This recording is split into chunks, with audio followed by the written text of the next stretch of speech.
Force जास्त तेवढी intensity जास्त, फोर्स कमी इंटेन्सिटी कमी. म्हणून आपण काय सांगतोय, इंटेन्सिटी म्हणजे काय, it is the force acting on unit charge. बरोबर आहे. त्या युनिट चार्ज वरती किती फोर्स ऍक्ट होतोय त्याला त्याची इंटेन्सिटी म्हणतात. युनिट चार्ज वरती ऍक्ट होणारा फोर्स जास्त, इंटेन्सिटी जास्त. युनिट चार्ज वरती ऍक्ट होणारा फोर्स कमी, इंटेन्सिटी कमी आहे असं आपल्याला म्हणतात. म्हणून आपण E डिवाइडेड बाय Q बघितलं होता. त्याच्यावरून आपण इंटेन्सिटीचे डेफिनेशन दिली. काय लिहिते, it is the electric intensity nothing but it is the electrostatic force, it is the electrostatic force acting on the unit charge. त्याला इलेक्ट्रिक इंटेन्सिटी असं म्हणतात. त्यानंतर आपण ह्याच्यावरून काय करतो, युनिट लिहितो. इलेक्ट्रिक इंटेन्सिटीचे युनिट काय, न्यूटन पर कूलम किंवा व्होल्ट पर मीटर, हे त्याचं एसआय युनिट होतं.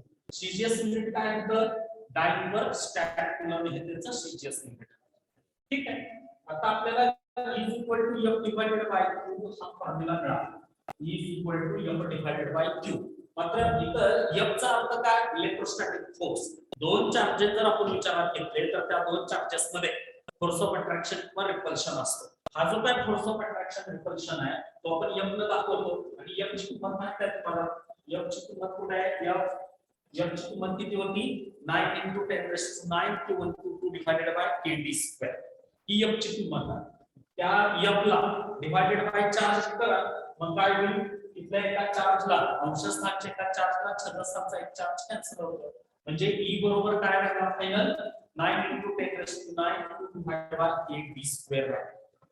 परत एकदा आपल्याला माहित आहे 9 × 10⁹ हे कुणाबद्दल घेता आपण, कुणाबद्दल सबस्टिट्यूशन करतोय, तर 1/4πε0 बद्दल आपण हे काय करतोय, सबस्टिट्यूशन करतोय. म्हणजे E बरोबर काय आला, E बरोबर 1/4πε0 × Q डिवाइडेड बाय kd². ठीक आहे. तर अशा पद्धतीने आपण इंटेन्सिटीचे तीन फॉर्म्युले काढतो. पहिला कुठला, E is equal to F divided by Q. दूसरा कुठला, 1/4πε0 × Q डिवाइडेड बाय kd². मात्र आपल्याला माहित आहे 1/4πε0 त्याच्या ऐवजी आपल्याला काय लिहिता येईल, 9 × 10⁹ लिहिता येईल. म्हणजे काय आला, E is equal to 9 × 10⁹ Q divided by kd² मिळाला. ठीक आहे. तर हे आपण इलेक्ट्रिक फील्ड इंटेन्सिटी बद्दल सकाळी बघितले. आपल्याला माहित आहे जसजसा पॉइंट चार्ज म्हणजे युनिट चार्ज दिलेल्या चार्ज कडे आणतात तसतसे इंटेन्सिटी वाढत जाते. जसा हा पॉइंट चार्ज या दिलेल्या चार्ज पासून दूर दूर नेतात इंटेन्सिटी कमी होते. बरोबर आहे. एखाद्या पॉइंटची इंटेन्सिटी ऍट ऑल डायरेक्शन, सगळ्या त्याच्या डायरेक्शनला त्या पॉइंटची इंटेन्सिटी कशी राहते, सेम राहते. बरोबर आहे का नाही. म्हणजे चार्जच्या जवळ इंटेन्सिटी मॅक्सिमम आहे, मोस्ट आहे, तर बाउंड्री वरती इट इज लिस्ट आणि outside the boundary it is zero. हे आपण बघितलेलं होतं. त्यानंतर नेक्स्ट पॉइंट बघायचा आपल्याला,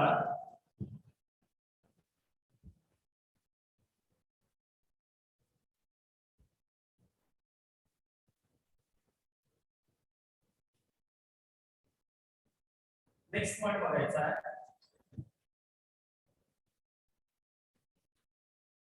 electric lines of force. Electric lines of force next point बघायचा आहे. इलेक्ट्रिक लाइन्स ऑफ फोर्स कसल्या लाइन्स आहेत, फोर्सच्या लाइन्स आहेत. कसल्या लाइन्स आहे बघा, इलेक्ट्रिक लाइन्स ऑफ फोर्स कसल्या लाइन्स आहेत, त्या फोर्सच्या लाइन्स आहेत. बरोबर आहे का. आता बघा पहिला आपण काय करू, मॅग्नेटचा विचार करू. हे इलेक्ट्रोस्टॅटिक आणि मॅग्नेटिझम हे दोन्ही एकमेकाला पॅरलल आहे. बरोबर आहे का नाही. इकडं इलेक्ट्रिक फील्ड आहे, इकडं मॅग्नेटिक फील्ड आहे. इकडं इलेक्ट्रिक इंटेन्सिटी आहे, इकडं मॅग्नेटिक इंटेन्सिटी. बरोबर आहे का नाही. इकडे इलेक्ट्रिक लाइन्स ऑफ फोर्स आहे हे आर्टिकल, इकडं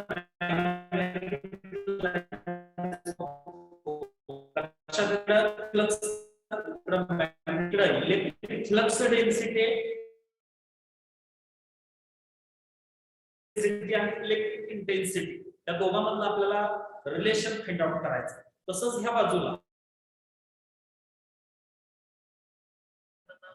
आवाज ब्रेक होतोय सर.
Sir, mic off है.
लक्ष द्या.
लक्ष द्या.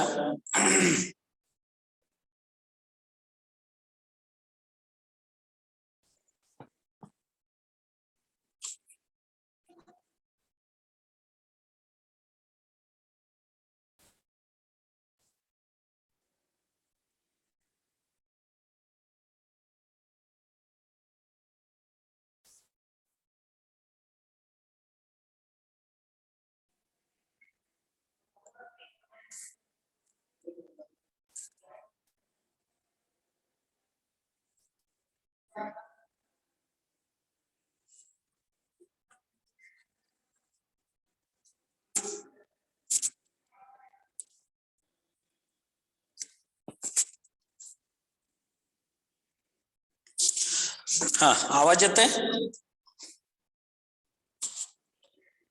Hello. Yes sir. Yes sir. तर लक्ष द्या जरा. समजा आपण बघतोय electric lines of force. Electric lines of force, बरोबर आहे.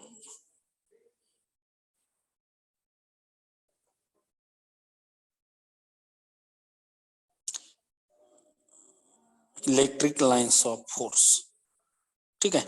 ह्या कसल्या लाईन्स आहेत? ह्या कसल्या लाईन्स आहेत? फोर्सच्या लाईन्स आहेत. ह्या कसल्या लाईन्स आहेत? फोर्सच्या लाईन्स आहेत, ठीक आहे. आता बघूया थोडं मॅग्नेटच्या बाबतीत.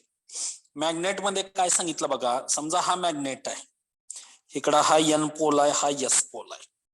हा पहिला मॅग्नेट, इकडे हा दुसरा मॅग्नेट आहे, इकडं हा एन पोल एस पोल, ठीक आहे. हा पहिला मॅग्नेट काय करणार आहे? हा पहिला मॅग्नेट काय करणार आहे? दुसऱ्या मॅग्नेटला अट्रॅक्ट करून घेणार आहे, बरोबर आहे. पहिला मॅग्नेट काय करणार आहे? दुसऱ्या मॅग्नेटला आपल्याकडे ओढून घेणार आहे, खेचून घेणार आहे. आता हा दुसरा मॅग्नेट पहिल्या मॅग्नेटकडे ज्या पाथनी येतोय, पाथ म्हणजे वे, मार्ग, हा पहिला मॅग्नेट हा दुसरा मॅग्नेट पहिल्या मॅग्नेटकडे ज्या पाथनं येतोय, ज्या मार्गाने येणार आहे, बरोबर आहे, त्याच मार्गाद्वारे पहिल्या मॅग्नेटनं त्याच्यावरती फोर्स एक्झर्ट केला असला पाहिजे, बरोबर आहे की नाही. हा दुसरा मॅग्नेट काय होतंय? ही जी मी लाईन मध्ये दाखवले त्या लाईनद्वारे काय होतंय? हा दुसरा मॅग्नेट पहिल्या मॅग्नेटकडे ओढला जातो, पुल केला जातो. म्हणजे पहिल्या मॅग्नेटनं दुसऱ्या मॅग्नेटवरती फोर्स एक्झर्ट केला असणार आहे, फोर्स ऑफ अट्रॅक्शन एक्झर्ट केला असणार आहे. हा फोर्स ऑफ अट्रॅक्शन कुठल्या मार्गाने त्याच्यावरती एक्झर्ट केलेला असेल? कुठल्या डायरेक्शन मध्ये त्याच्यावरती एक्झर्ट केलेला असेल?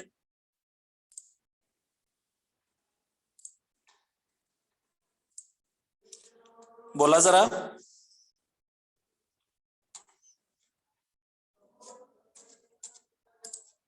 अर्थ कळतोय बघा मी काय म्हणतोय.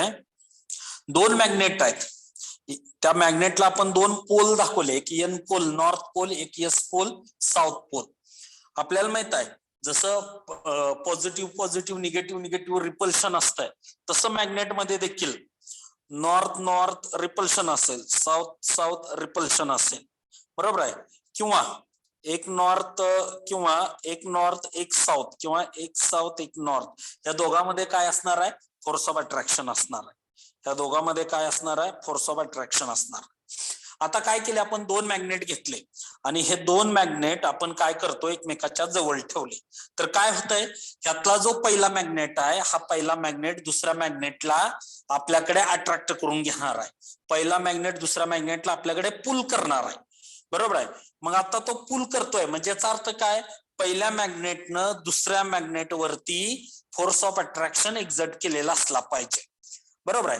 तो दुसरा मॅग्नेट ज्या लाईनद्वारे पहिल्या मॅग्नेटकडे ओढला जातोय, अलॉंग दॅट लाईन, त्या लाईनद्वारे पहिल्या मॅग्नेटनं त्याच्यावरती फोर्स ऑफ अट्रॅक्शन एक्झर्ट केलेला असला पाहिजे.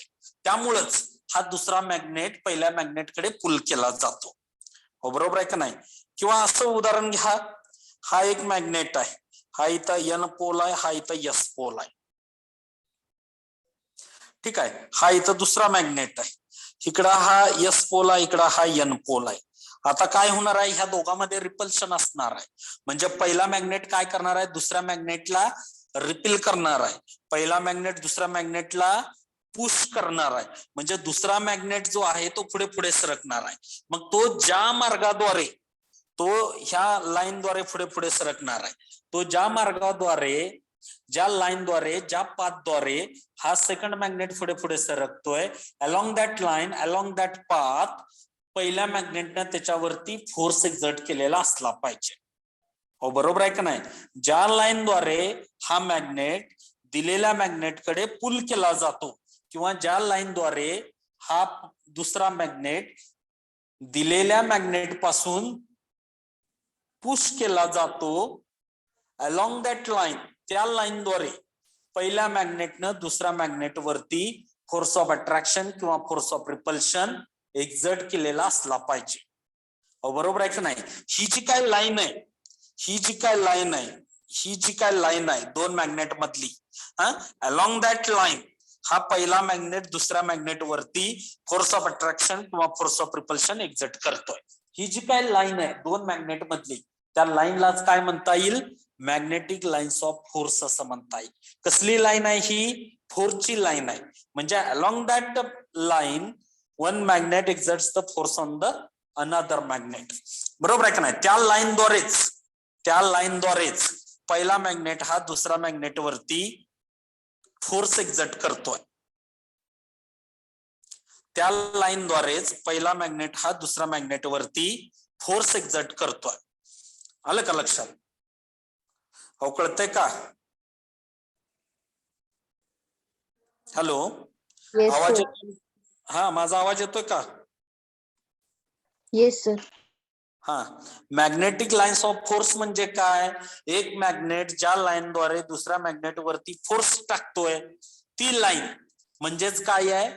मॅग्नेटिक लाईन्स ऑफ फोर्स आहे, बरोबर आहे का नाही? त्या लाईनद्वारेच काय होतोय? एक मॅग्नेट दुसऱ्या मॅग्नेटकडे ओढला जातोय, खेचला जातोय, किंवा एक मॅग्नेट दुसऱ्या मॅग्नेट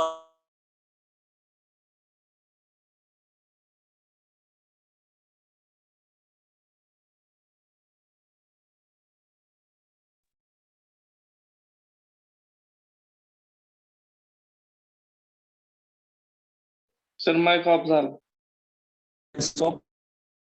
फोर्स असं म्हणायचं, ठीक आहे. हे जसं झालं मॅग्नेटच्या बाबतीत, तसंच काय करायचं आपल्याला? हे जसं झालं मॅग्नेटच्या बाबतीत तसंच काय करायचं आपल्याला? चार्जच्या बाबतीत लिहायचंय, इलेक्ट्रिक चार्जच्या बाबतीत लिहायचंय, ठीक आहे? कळेल का? मग आता चार्जचा विचार करूयात आपण.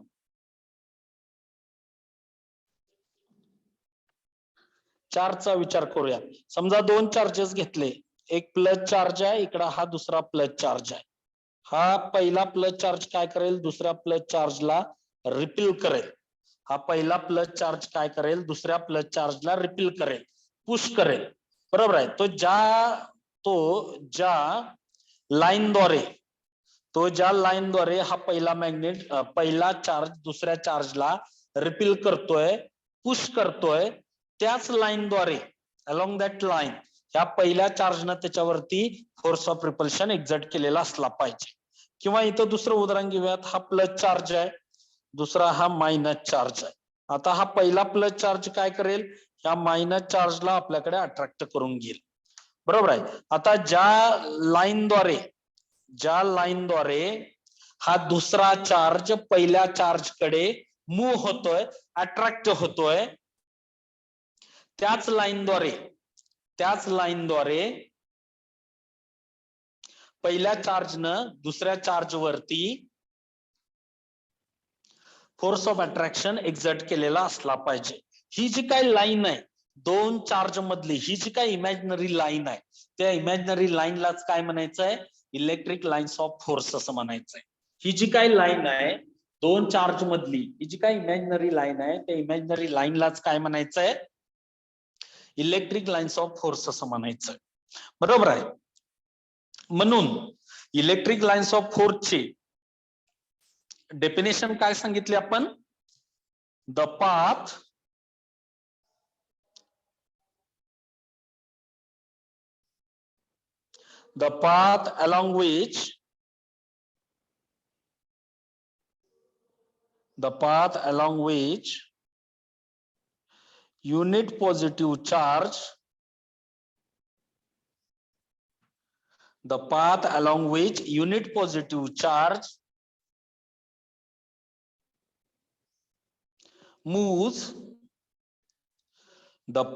along which unit positive charge moves towards the given charge when it is placed in the electric field.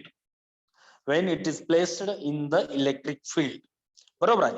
ज्यावेळी हा युनिट चार्ज दिलेल्या चार्जच्या इलेक्ट्रिक फील्ड मध्ये ठेवला जातो, ज्यावेळी हा युनिट चार्ज दिलेल्या चार्जच्या इलेक्ट्रिक फील्ड मध्ये ठेवला जातो, त्यावेळी हा पहिला चार्ज काय करतोय, दुसऱ्या चार्जला अट्रॅक्ट करतोय किंवा रिपील करतोय. तो ज्या पाथद्वारे अट्रॅक्ट होतोय किंवा रिपील होतोय, अलॉंग दॅट पाथ ह्या पहिल्या चार्जनं दुसऱ्या चार्ज वरती फोर्स एक्झर्ट केलेला असला पाहिजे. तो जो काही फोर्स आहे त्या फोर्सलाच काय म्हणायचंय, इलेक्ट्रिक लाईन्स ऑफ फोर्स असं म्हणायचं. जमेल का? काय सांगतो डेफिनेशन बघा परत एकदा.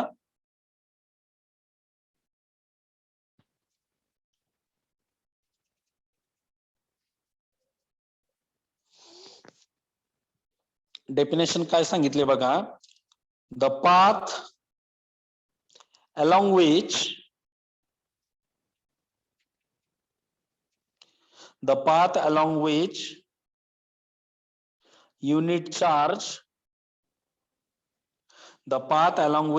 charge moves towards given charge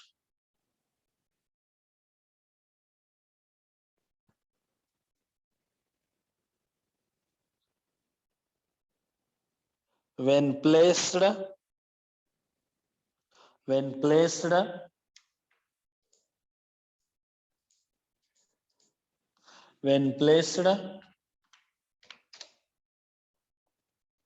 electric field of given charge.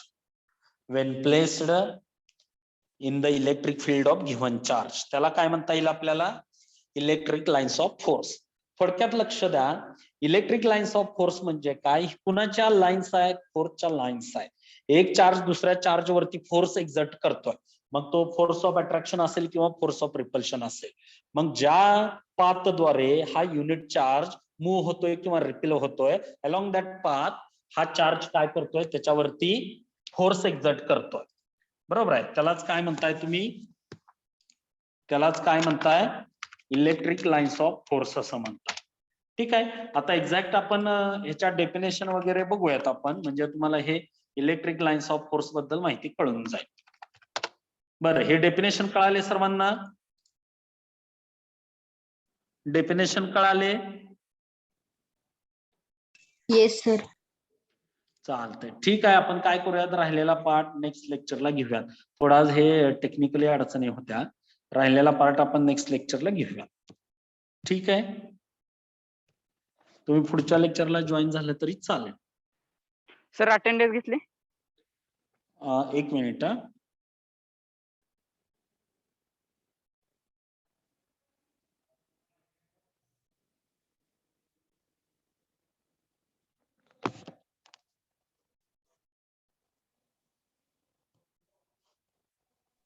Sir attendance घेतली?